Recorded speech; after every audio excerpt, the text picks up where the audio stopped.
Het belangrijkste nieuws van Curaçao in het Nederlands. Extra Journaal. Vers van de pers.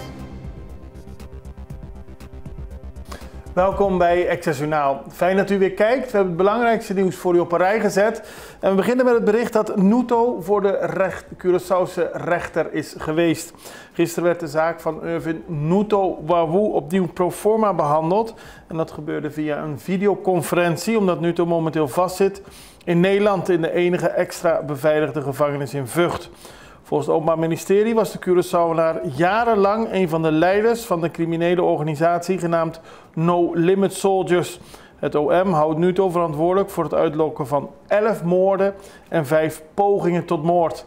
Daarnaast wordt hij beschuldigd van het transporteren van meer dan 340 kilo cocaïne.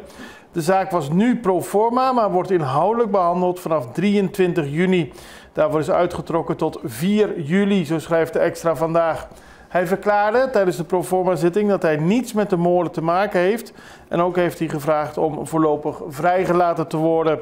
De rechter weigerde de voorlopige hechtenis van de verdachte op te heffen.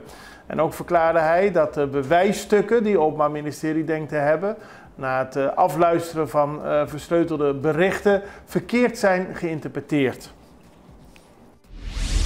Stijging geslachtsziekte alarmerend, dat heeft Julien Paster van het ministerie van Gezondheid, Milieu en Natuur gezegd. Dat deze in de overheidspodcast Kibok en Men. Daarin ging het over de SOA's, de seksueel overdraagbare aandoeningen. En die zijn flink aanwezig op Curaçao. Het neemt niet af, het neemt eerder toe. En dan gaat het vooral om zaken als chlamydia, gonorree en syfilis.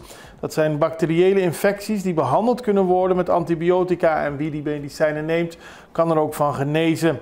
Er is binnen de SOA-afdeling van het ministerie alle ruimte om te laten testen en voorlichting te krijgen. CMC reageert op klacht van medisch specialisten. De Vereniging van Medisch Specialisten in dienst van het CMC liet eerder deze week weten dat ze zeer verontwaardigd zijn over het besluit van de directie van het ziekenhuis dat eerder overgemaakte vergoedingen moeten worden terugbetaald. De Raad van Bestuur heeft erop gereageerd en zegt dat het gaat om de naleving van de wet rond de landsverordening normering topinkomens in de publieke sector. Daar zijn ze aan gebonden en daar kunnen ze niks mee doen. Ze stellen dat de genomen beslissingen om eerder overgemaakte vergoedingen terug te vorderen niet lichtvaardig zijn gemaakt, maar we moeten de wet naleven, aldus de Raad van Bestuur van het CMC. Multidisciplinair team controleert in Barber. Dat gebeurde gisteren. Toen ging in de middaguren het multidisciplinair team, bestaande uit leden van de BAP, de Belasting Accountantsbureau, MEO, het ministerie van Economische Ontwikkeling, Douane, Aqualectra en de brandweer naar Barber. Daar hebben ze een controle uitgevoerd bij een stichting die vlees importeert en verkoopt. En tijdens deze controle is vastgesteld dat de stichting geen vergunning van de Belasting Accountantsbureau heeft. Er is gesproken met de persoon en aan hen is aangegeven dat zij het proces zullen moeten doorlopen om die vergunning te krijgen. Dan dieven laten auto achter na inbraak. Een heel vervelend verhaal. Gisteren in de Kajakarion werd ingebroken in een huis en de bewoner van het huis was niet thuis. Hij werd gebeld door de buren en race toen naar zijn huis. Daar aangekomen zag hij nog een auto staan. Hij knalde toen met zijn eigen auto daartegen aan, frontaal, zodat de dieven er niet vandoor konden gaan met hun voertuig. Ze vluchtten te voet en lieten daarom hun Kia-voertuig achter. Daarop kwam de politie en ook forensisch om de schade aan beide voertuigen te registreren. De man was logischerwijs emotioneel, maar heeft ermee voorkomen dat de dieven met grotere spullen weg konden gaan. De zaak wordt nog onderzocht. Het parlement van Curaçao behandelt morgen 6 geloofsbrieven. Het gaat om 6 politici die op de lijst staan van de MFK.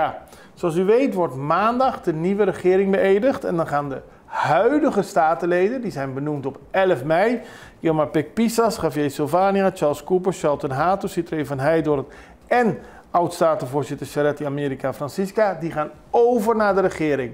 Daardoor ontstaan er 6 plaatsen in het parlement en gaan de mensen die verder op de lijst van de MFK stonden, nu in het parlement als hun geloofsbrieven morgen worden goedgekeurd. En dan gaat het om Francis Laurens, Jurendi Pieternella, Benito de Roche, Tyron Boekhout, Sandy Losjabar en Ishahir Monte. Dan toespraak van de gezaghebber van Bonaire over veiligheid. Hij heeft de burgers opgeroepen samen te blijven werken aan een Bonaire dat sterker, meer verenigd en veiliger is voor iedereen. Hij zegt dat hij in de afgelopen maanden een toenemende onrust heeft opgemerkt bij de bewoners van Bonaire over de veiligheidssituatie. Het gaat om overvallen met gebruik van geweld, vuurwapens, geweld op sportvelden, gebrek aan respect voor regels in het algemeen, een algemeen gevoel van onveiligheid. En velen herkennen het Bonaire van vroeger niet meer. Dat was een samenleving waar waarden als respect, eerlijkheid en nederigheid de fundamenten vormen. Als gezaghebber en tegelijkertijd burgervader en inwoner van Bonaire is hij heel duidelijk. Geweld en criminaliteit zijn niet acceptabel en horen niet thuis op Bonaire. Er wordt natuurlijk gewerkt door de justitiële keten, maar hij heeft ook de hulp gevraagd aan de inwoners. Laten wij allemaal bijdragen aan een veiliger eiland. Dat begint bij onszelf, in onze gezinnen en onze wijken. Laten wij als ouders ons positief gedragen en dat aan onze kinderen laten zien. Laten wij negativisme en agressie in alle vormen afwijzen. Al dus de gezaghebber van Bonaire die daarmee heeft aangegeven dat er een grote zorg op het eiland is. We gaan even naar een break. We zijn zo bij u terug. Extra in Nederland. Van Amsterdam tot Arnhem, van Groningen tot Maastricht, Extra is erbij. Volg Extra Digitaal en blijf op de hoogte van de belangrijkste ontwikkelingen in Nederland. Extra Digitaal is te zien op verschillende platforms en kanalen zoals WhatsApp, YouTube, Facebook, Instagram en ook TikTok. Wilt u ons op de hoogte brengen van een evenement of iets doorgeven? Neem contact op via WhatsApp, e-mail, Facebook of bel gewoon 06 1364 2945. Volg of abonneer je op Extra Digitaal. Klik aan en volg ons.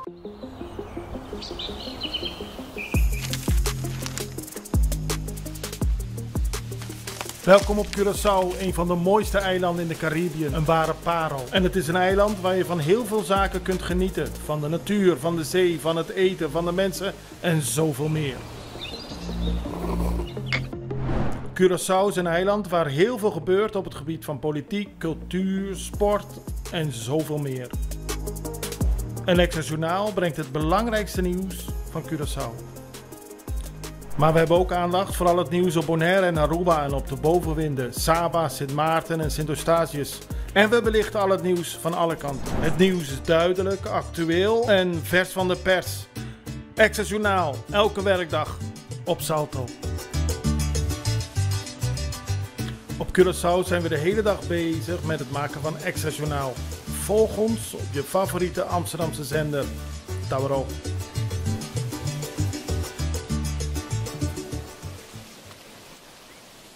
Dan gaan we naar Aruba, want daar lijkt Mike de Mesa toch minister te kunnen worden. Hij was niet voorgedragen door de formateur en is daarmee naar de rechter gestapt.